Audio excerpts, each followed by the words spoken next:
Hello. Over the last 5 years, 500,000 asylum seekers have come to Britain at a cost of £4 billion a year. Every day, it seems, there's another story about an atrocity, a crime, a stabbing, a sexual assault, a terror attack linked to our asylum system. Now the BBC has just reported, of course, that there are epic corruption taking place within the asylum system, with people being coached to lie about being gay or Christian or a survivor of domestic abuse to stay in the country. And of course, all this is causing great tensions for social cohesion. Just think about the Southport protests, or indeed the Epsom protests, where a young woman was gang raped. The question we're asking is, should Britain ban asylum seekers? Is it time to abolish the asylum system and pursue a zero asylum seeker policy as in Denmark? Well, to discuss that with me today, we have, of course, NCF Senior Fellow Dr. Philip Kiszely, as well as James Bryce, a political commentator, and Peter Lloyd, who you'll remember from our old show, Newspeak. Gentlemen, what do we think about that question? Is it time to pull up the drawbridge? I think it's long overdue that we pull up the drawbridge. And it's not just a case of, do we dismantle the existing asylum system? I mean, that's not enough, because that suggests that we then need to rebuild something. And I don't think any of us in this room or any of the viewers watching the programme trust the establishment to rebuild an asylum system that actually works. What we need to do, which is what Douglas Murray said 10 years ago, is to turn the tap off. When it comes to the running bath, the water is now overflowing over the sides, damaging the fabric of the house. Just stop everything. Legitimate or illegitimate asylum seekers, just stop it. There is a huge backlog of people who need to be processed. Many of them need to be deported. The situation is getting worse the more we allow this to continue. And if we don't take drastic action soon, as you noted in this very good book, which is available now, we are going to be at a point of no return. And that is not overstatement, that is reality. And we know it's reality because even Labour politicians are acknowledging that. Yeah, I think so. I think we've come to the end of what I call the liberal era, and we need a whole new philosophy. We need a whole new concept of how we deal with ourselves domestically, but also internationally as well. I think the asylum seeker, I think mass immigration more generally is part of an act of mass abuse against the British people. And I think we've been subject to a long, decades-long process of gaslighting, and I think it needs to stop. So I think it's a massive project, actually. It's like Peter says, you can't just take one aspect of it and say, oh, well, everything's going to change and it's going to be perfectly okay. No, it's a generation-long project where we have to take apart everything that has been publicly accepted as normal and acknowledge that it's actually abnormal. Because as far as the mainstream media is concerned, we've been subjected to a kind of not only a conspiracy of silence, but an aggravated, intimidating conspiracy of silence, where if you say anything, if you go, if you put something on social media, then you will get punished for telling the truth. And that is possibly the most unhealthy situation for a society to be in. But I think we really do need to start treating it like a 999 emergency. Yeah. Whereas, if you have a fire in your building, the one and only thing you need to do... Or a disease. It's pathological, I think. Right. All you need to do is... It's like if a patient presents at a hospital and they have symptoms of sepsis, the first thing you have to do is stop the advancement of the problem. Yeah. And that is an instant fix. You have to do that. You have to do it quickly and efficiently, and you have to do it definitively. You have to make sure the problem is stopped before you can then look at the broader long-term picture of recovery. And that's what is not happening. We're kind of talking about these issues and saying, well, how do we fix the immigration system? How do it's beyond fixing. We don't have time for that. You just have to stop the spread of the malaise, and then you can look at longer-term projects. James, you're a Christian. Are you comfortable with this idea of having a zero asylum seeker policy, or maybe a temporary moratorium? What about persecuted Christians around the world? I think that's a really good point to raise. And this is why I think that just any kind of blunt instrument around this is going to be self-defeating in the long run, as we've started to see in the United States, where people were very anti-immigration and the flooding across the southern border and all the rest of it. But when you then start seeing how these things are carried out, when the rubber hits the road, you start seeing the popularity of it falling down. So I'm very sympathetic to everything I've heard so far.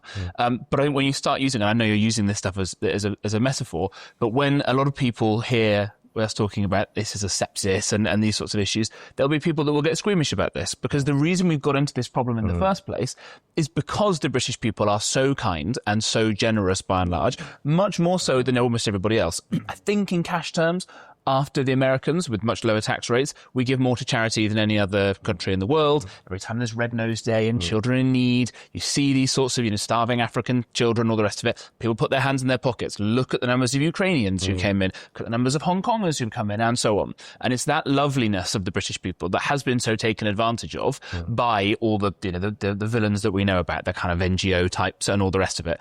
But I think that what the American example has taught us, and they've done a really good job in terms of asylum seekers, it's in the literal low thousands, and almost all of them have been white South Africans persecuted for their land being taken away from them.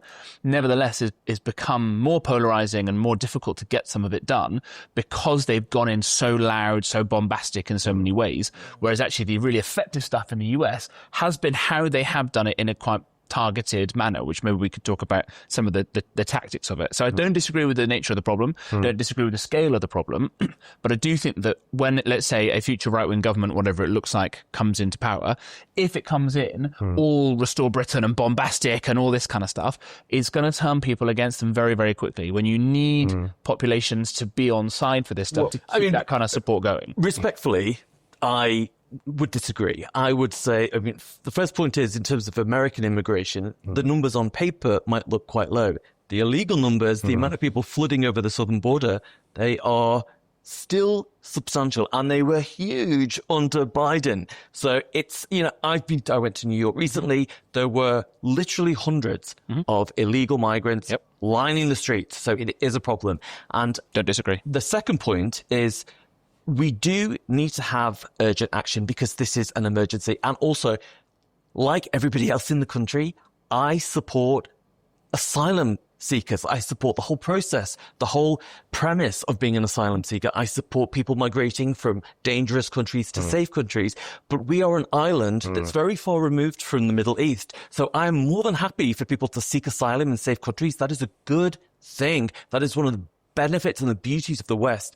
They should not be coming directly to this country and bypassing tens of safe countries along the route. That is the crucial difference. Of course, and we don't necessarily need to be disagreeing on this. I completely agree with that. But when the rubber hits the road, as I say, you get to a point, okay, it's easier actually to stop, I think, the flow of more people coming in. The Americans have done a great job with that on that southern border in particular.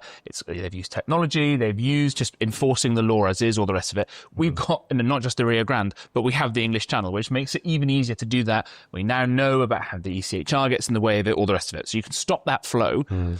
Then when it comes to actually dealing with the numbers of people that you've got here, I think my point is that we have to be careful and considerate in when you get hold of these guys, because at some point you'll get someone who has a genuine case and will be sent back to some horrible country none of us would want to go to, and they'll have their heads chopped off and people will turn against it. But all the number of the bogus asylum seekers and all the rest of it as well. So don't disagree with this, but I think that's why we've got to be careful to keep the public on side and not work against the grain of their natural compassion that got us into this problem in the first place. I understand this point about not being bombastic for many people, although I think many, many people want us to be bombastic. In those people are already on side, right? Well, yes, people already know there's a problem. The rest of it.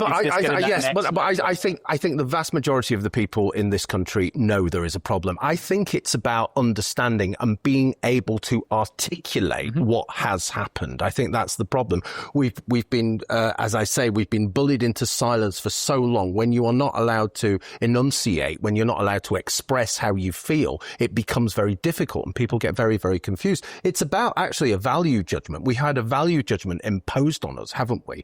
And asylum seekers, brown people, black people, the other, they are always noble, innocent, good, beautiful, intelligent. That's how they are constantly vulnerable. That's how they are always presented to us. And we, on the other hand, are simply presented as bad. Whiteness is poisonous. That is the basic fundamental framework of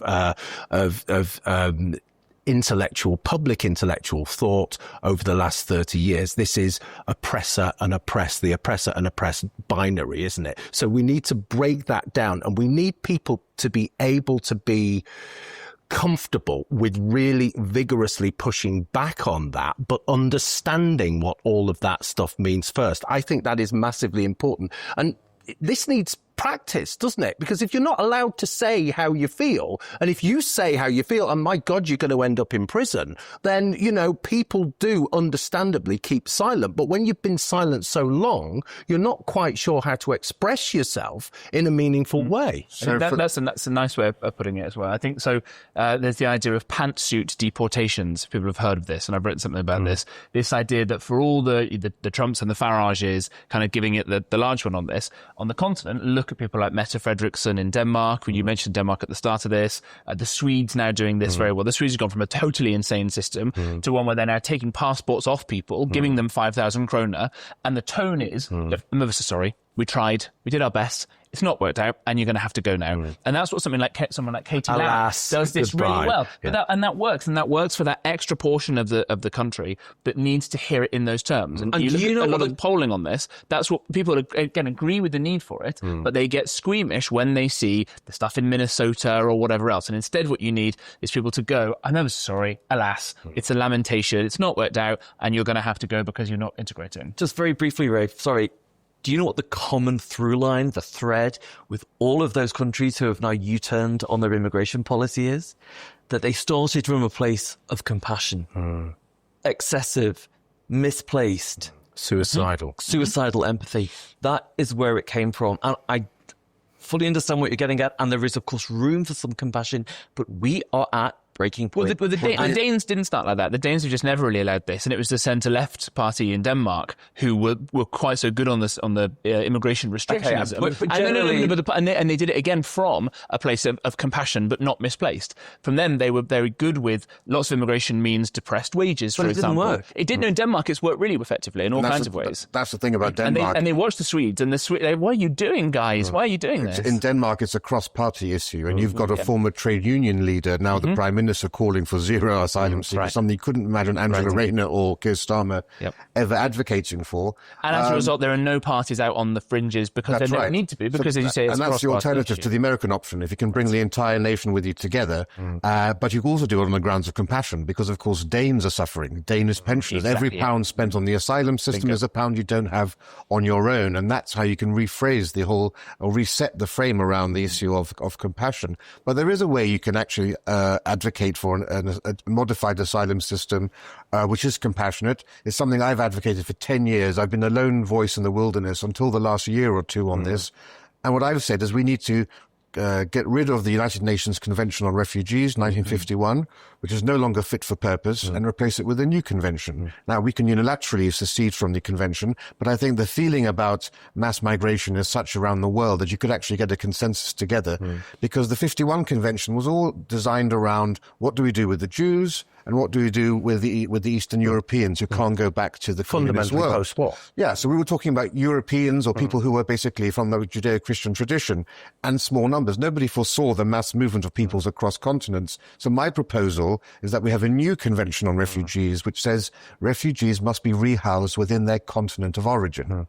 So if you're fleeing Sudan, you go elsewhere in Africa. You're fleeing Vietnam, you go elsewhere in Asia. You're fleeing in the Middle East, you go somewhere in the Middle East. You're fleeing Ukraine, you come to Europe, because ultimately it's religion and it's culture that ensure whether you're going to be a successful assimilator, and also whether the society around you will be able to understand and adapt to you and accept your ways and your traditions.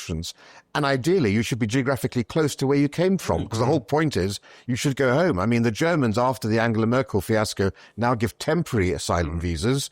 That's something we should be doing here as well. Asylum shouldn't give you the permanent right to stay. It should be on a temporary basis. But that's a way I think you could get some degree of unity around the West, and it's a very compassionate approach. And I think the good thing about that as well, the beautiful thing about that, is its simplicity, okay? You just stay on the same continent. There's nothing more simple than that, and that obviously would work. The problem we've got, which is different to Denmark, where you were both talking about that, the problem we have in terms of left-wing politicians, the blob, and all of the mechanisms that frustrate a democracy and frustrate what the vast majority of people want is our history, isn't it? Because that sense of colonialism is weaponized against us, is presented in obtuse and ridiculous and silly ways, and is used as an excuse to say, oh, but we're somehow inherently guilty. We have treated these people terribly. And of course, we've got it coming. There's a sense of masochism. There's a sense of delicious masochism as well, isn't there? You know, look, we did all this in the past. This is what we've got coming to us. Oh, it's going to be wonderful. That's Zora Sultana, isn't it? That's what she said. Exactly. So again, it's about confidence, but it's also about education, isn't it? It's actually knowing a little bit. It's the Nigel Bigger thing. It's knowing a little bit about empire and being able to say, well, actually, you know, in terms of life expectancy, infant mortality, education, cleanliness, women's rights, for God's sake, all of those things were exponentially better under colonialism in these far-flung places than they were beforehand. So it's about being able to, one, have that conversation, and two, actually win it. And I think more and more people are willing to do that, at least in public. So it's changing that public conversation. I think that's important before we can then really push and say, well, actually, no, just let's forget asylum seekers. Yeah, the classic example of this is the practice of, is it Suti, that was happening in India, and the old practice that used to be the man dies, then they'll burn the widow. I think it was the but our left is so stupid. Of course, they've got the right to kill themselves. It's their culture, burn, you know. And the lovely reaction from the British officer was, okay, well, in our tradition, if you burn an innocent woman, we hang them. So if you want to carry your tradition, you go for it, then I'll do mine. And funny enough, all the widow burning stopped. And so that's where, again, you can use the right kind of compassion. I think you're dead right that it's compassion that's got to be used right, and when it's used wrong, it's incredibly damaging. And that is the problem, that this stuff has been used. Now we are where we are. Where does compassion go from here? And how do you, again, use that rightly to protect the most vulnerable people? So the example in Epsom, we don't know exactly what happened, and it may be that this is not... But hang on, I think we have to be in agreement here that the most vulnerable people in this country are the women and children of this country. So that they are the people who we want to protect. As far as anybody else is concerned, frankly, I'm not bothered at this stage. Well, again, I think that the way that you, in all political campaigns, you win is that you take a wedge and you drive it at the exact point that you take a majority with you.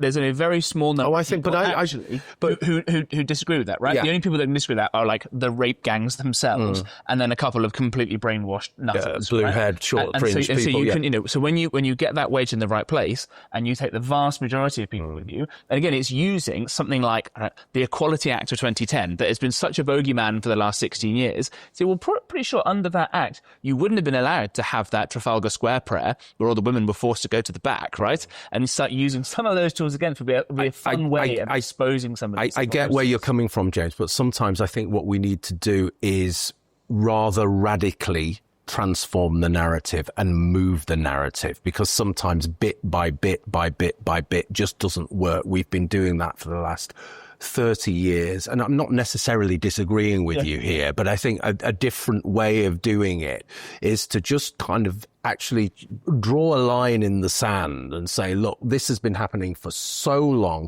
We keep going over the same ground, and women and children keep being abused. And it's like, we all know, because we talk about this in the media literally every day, and every story I'm presented with is another rape, another murder, more civil unrest, all of that kind of thing. So there has to come a time where we say no, and we have to use language to do it, and we have to be forthright, because if we don't use language, there is going to come a time, there is going to be a situation when civil unrest boils over and people do really get hurt, and there is no legitimate way of stopping it. That's my concern. But you're dead right. But more than just using language, we also have to use actual tools. Oh, yes, of course. Right? I mean tools when I say right. And so what we need is to use laws for these things. And so I think there's an interesting question about whether it's asylum seekers bogus or real here, and the wider issue of either first-generation immigrants or the even more difficult problem, more intractable problem of people who are a second or third generation who's been here, who are actually less well integrated now than their parents were. So you look at the Greens deputy leader, Mothinali, his parents, you see a picture of his parents, like perfectly normal-looking people, and now his wife is wearing a full niqab. The guy's less well integrated than his parents who moved. So I've asked this question before. I've asked this question before, and I think it's a really important question, and it's one that we might actually address now. Why, for the last 2 generations, have immigrants integrated at least to a certain extent, but the latest generation of children from immigrants, from parents and grandparents, why are they far more radical than any of the other generations? What's going on there? Is it just about their own communities, or is it something about our community that they hold in contempt? Well, I think part of it is because they are the ones who've been exposed to Western decadent education systems, which pump out this stuff. You know, their parents who moved here from, you know, Pakistan or Indonesia or wherever, you know, they were not exposed to this kind of self-hating, self-immolating, suicidal empathy education narrative that a lot of people in schools and universities are now exposed to. Their children are, and that is the fundamental difference between the two, and that's where it comes from. So, you know, back in the 50s and 60s, teenage rebellion was sucking your hair back, listening to rock and roll records, driving around on a motorbike. Now, teenage rebellion is hating the country you were born in, hating the West, hating white people.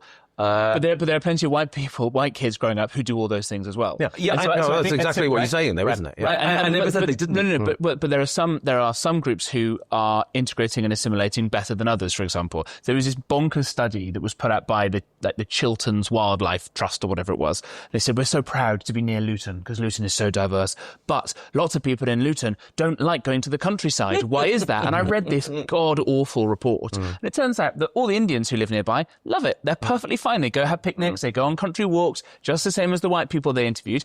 And it was Pakistani Brits who didn't. And some of them said things like they let their dogs loose because they know we hate dogs. And there was so why is that? Well, we know there are cultural differences, there are religious differences. The question is, what do you then do about it? And and here's a question for you, do you do sort of sneaky sneakerson approach and say, well, we're just going to have a much higher level of, say, animal welfare standards that is going to prevent you from being able to do halal and hope that works, and we're going to prevent cousin marriage, but we're not going to say why, because it's going to stop, you know, posh dukes marrying their first cousins as well? Or are you going to be more explicit in law and say, we think that these kinds of things that this religion or this interpretation of the religion allows is unacceptable and we're going to ban it? Or we're going to one of two options. Because, you know, the sort of liberal approach is we've just got to have the same rule for everybody. But then you look in somewhere like Saudi now, and Saudi has gone from having obviously a terrible problem with radical Islam to now the state moderates what imams can and can't say. And, you know, when Trump first visited Saudi, music was banned. When he visited last year, they finished with the YMCA. So they're managing to move in a very different way by being they're able to be explicit about what bits of Islam is allowed and what isn't. And of course, we've had leaders on the UAE say that they wouldn't send their children to the UK because of the fear of being radicalized. So in addition to having the long march through the institutions in our education system, we also have the radicalization of British Muslim youth in mosques. Prisons. Just over 40% of mosques are run by the Deobandis, the cult that gave birth to the Taliban. The majority of prison chaplains who are Muslim come from the Deobandi cult. And of course, you've got the propagandizing by radical Islam on the online and on the internet and so forth. And if you speak to David Betts, he says that, you know, about civil war, he says they've had 20 years of creating a victimhood narrative and propagandizing and recruiting people to that cause. So that's certainly true. But who's going to do all of this? We're talking about this, but what political party is actually going to be advocating for any of this and has the guts to do it? Well, I think the only kind of policy really that I've seen that explicitly talks about deportations of people who are, you know, maybe sympathetic with terrorist ideals or who are in the country illegally or whatever, is Advance. I think that's the only policy I've really seen yet. In terms of detail? Yeah, in terms of detail, something that's actually kind of robust. And that, I know it sounds, even just talking about remigration sounds very flammable, but it's actually quite a feasible solution. I mean, you know, there are back in Gordon Brown's day, the Labour Party were deporting many illegals. You know, so it's been a practice in this country before, and we do need it, because look at what happened with Southport, right? Look what happened with Salman Abedi in Manchester. I mean, with the Manchester Arena bombing, my sister and my niece were at that event. Yeah. My niece called me in tears, and I thought, oh, she's overwhelmed because she's seen Ariana Grande for the first time. No, she was crying because an Islamic nutcase tried to blow her up and kill her. And that is the reality. We can't tolerate these people in the country. No. And so the only solution to that is to get rid of them, and we need to get rid of them by deportation. Countries deport people all the time. Why can't we do it? And there's an important point here in relation to bring it back specifically to the asylum system, is that if you look at all of the major terror attacks we've had in this country for the last 20 years, I think 90%, if not over 90% of every terror attack have been linked to an asylum seeker or the child of an asylum seeker. And we had all of that attempt, for example, with Axel Rudder-Cabana to say, oh, he was a Welsh choir boy. Just to basically say, well, this is what I mean about representation of the other. He's the child of an asylum seeker, so it's not connected to the asylum system. I'm sorry, the children of asylum seekers have mental health issues just as bad as their parents do. And the issue of mental health in the asylum system, I mean, they have 3 times the rates of psychosis amongst asylum seekers as amongst the British population. Of course, they're coming from traumatic countries. They've had terrible experiences. We don't know anything about their background. So there is a national security threat as well to having asylum seekers come into this country, which I think also is a way you could phrase it if you were going to try to bring people together to understand the risk and the threats that is posed. But I think we have to approach this and tackle this in various ways, don't we? It isn't just about the nuts and bolts of getting people out of the country, although that is the most important thing. For the longitudinal goals here, we have to re-establish our identity, because we've spent the last 30 years deconstructing who we are. We've deconstructed it publicly, we've deconstructed it privately. We are not, the idea of being masculine or even being male, biologically male, is somehow inherently evil. Children from other cultures, absolutely insistently masculine cultures, look at us, look at our culture, look at how we behave, and just see us as there to be taken. But right? I think but we've created. What I'm saying is we've created this situation in this country where we are not only victims, we are not even equipped to fight back. And we can't even chastise the people who are attacking us, because if we do, we're thrown in prison. We're racist. It's mental health. It's all of these kinds of things. So we are in a terrible situation. What I'm trying to say is it isn't nuts and bolts, just nuts and bolts. So that's massively important. I'm coming back to the point I made originally, which is that it's philosophical and it's about who and what we are. Very, very deep questions. Well, Rafe asks a good question in terms of who is going to deal with this problem? Yeah. Who's going to sort it? Who's going to implement the change? Well, do you know is it going to be Reform? Is it going to be the Tories? Is it going to be Labour? The Green Party? No, I don't think so. But before we get to politics and before we get to the blob, we have to look to ourselves. And much of it actually is about participation. Okay. You change who and what you are by getting involved civically, by changing your habits domestically, and by, for example, you can look at the radical left and how they've kind of taken over education, school governors, the civil service. My God, they've even got Ofcom eating out of their hands. So we have to participate and we have to be active and activist. And that isn't just kind of kowtowing to the kinds of things they do, to their tactics, to their methods. That's simply what we should be doing if we want to, and it's a very loaded question, but a very loaded phrase, but take back our country, because essentially that's what we're talking about. If we want to take back our country, we have to know who we are in order to do it. We're almost 10 years on from Take Back Control. Yeah. And the white pill for all this is that all of our problems are unlike so many of the problems in this country's history or any others, they are endogenous, right? We have caused all these problems We've caused all these problems ourselves. Maybe like a bit of like mad American campus ideas and spreading over and all the rest of it. But we are still the masters of our fate and the captains of our soul, in the sense that even 20 years ago,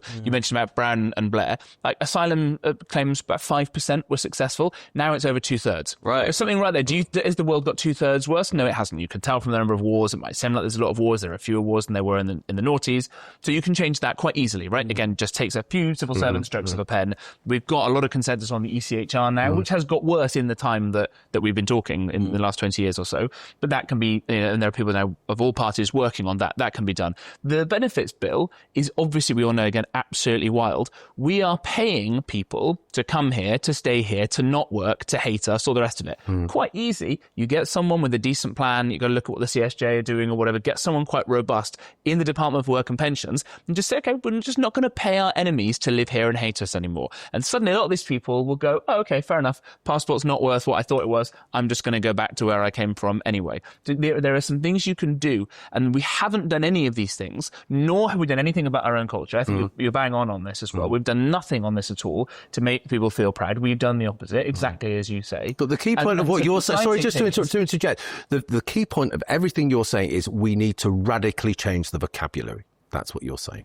Sure, well, the vocabulary and the actions as well. Yeah. But to change, but to change the actions, you have to change the vocabulary. Because the vocabulary was quite robust for a while. Suella Braverman was quite robust at what she said, and she got fired for it. But wasn't able to do anything. And the same way that Shabana Mahmood has been robust, not able to do anything because the rest of the party is not. Yeah, I'm not talking about individual people. I'm talking about we, the collective. But the lesson of Braverman and of Genric and of Rwanda, of course, is that it's the blob you have to deal with. Exactly.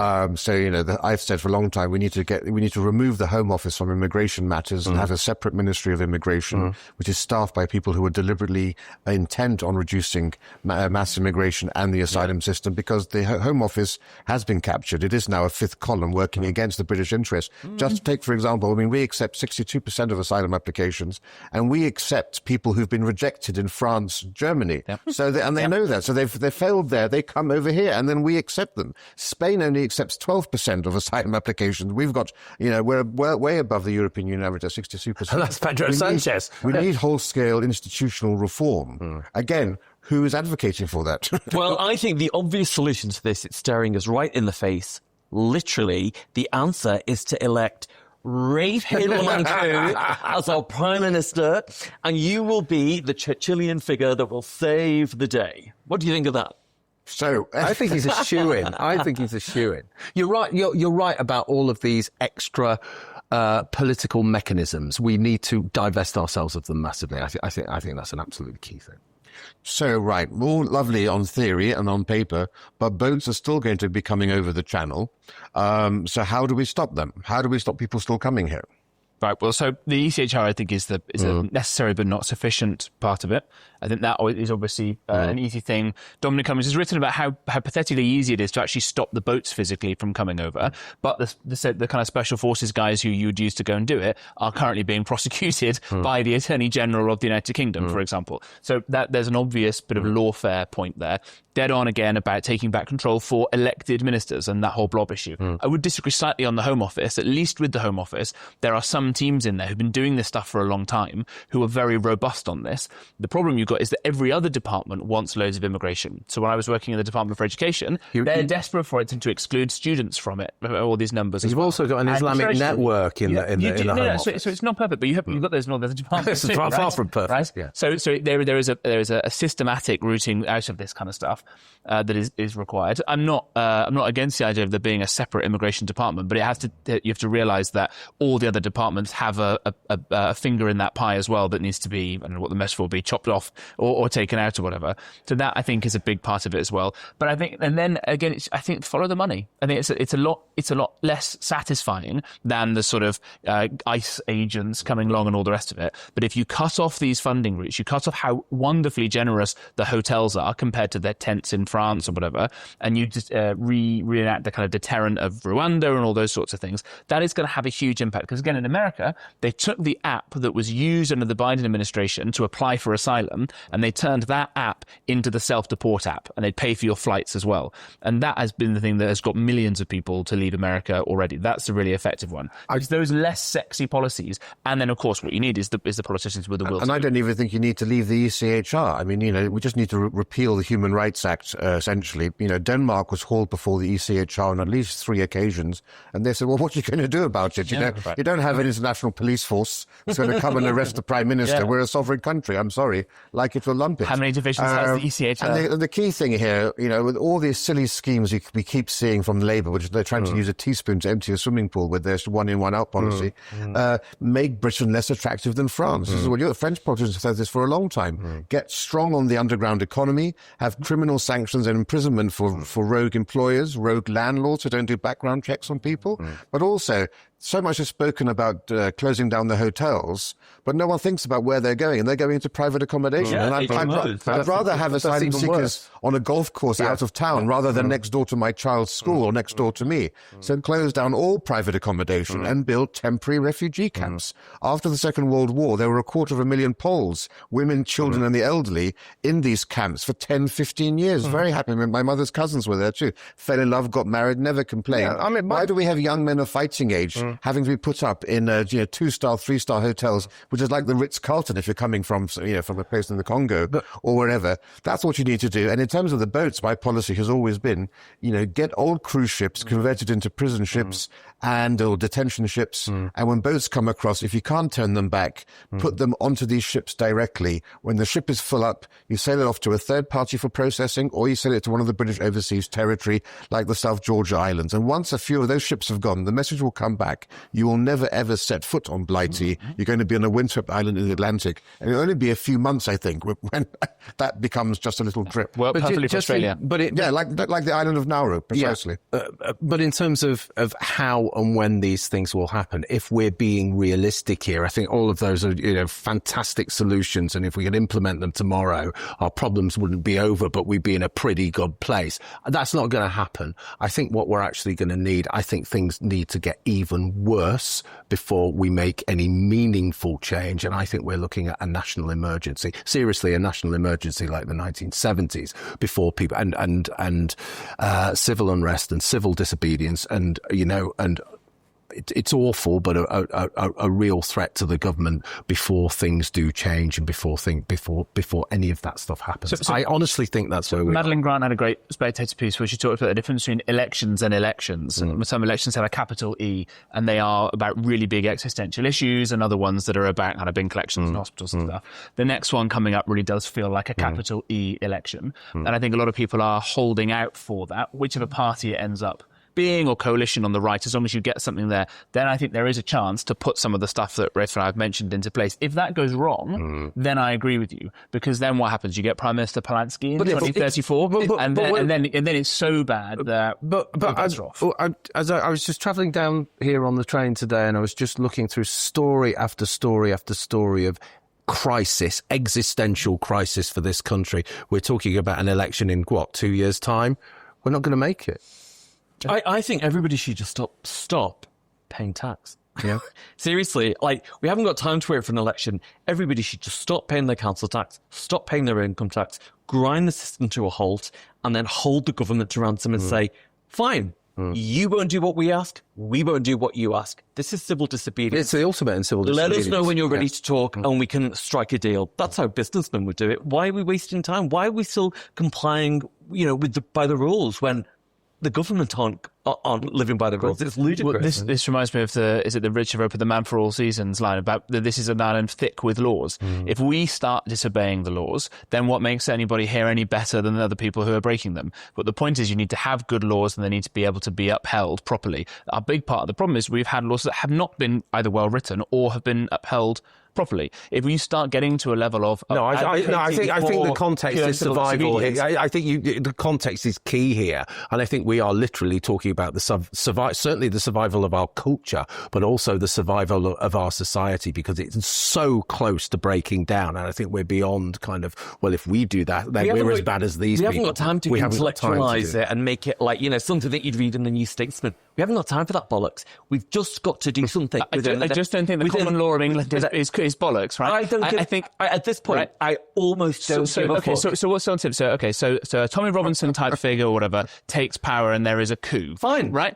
I just that you cannot claim to love England or to love the United Kingdom if you think, okay, the institutions of the nation don't matter and I'm just going to have a rabble or a mob take over. It's not the peasants' revolt. It didn't end very well for them or for the country. Well, maybe it would work better this time. I mean, look, I'm joking. As every communist says, real peasants' revolt. Real peasant revolts would have been tried. Just viewers, I am joking. But it feels like we're at desperate times call for desperate measures, to use a well-worn cliche, but it does feel like something needs to happen. We are not going to vote our way out of this. And I'm actually talking as a warning. I'm not suggesting it should happen. I'm saying it's a warning. And I think what needs to happen is there needs to be implemented a national emergency. There needs to be an acknowledgement that we are in crisis. And the problem is there isn't an acknowledgement. There's lies and gaslighting. So I think this needs to be dealt with in a sensible way. And as I say, I'll say it again, I'm not advocating for any of this stuff. I'm warning against it. So there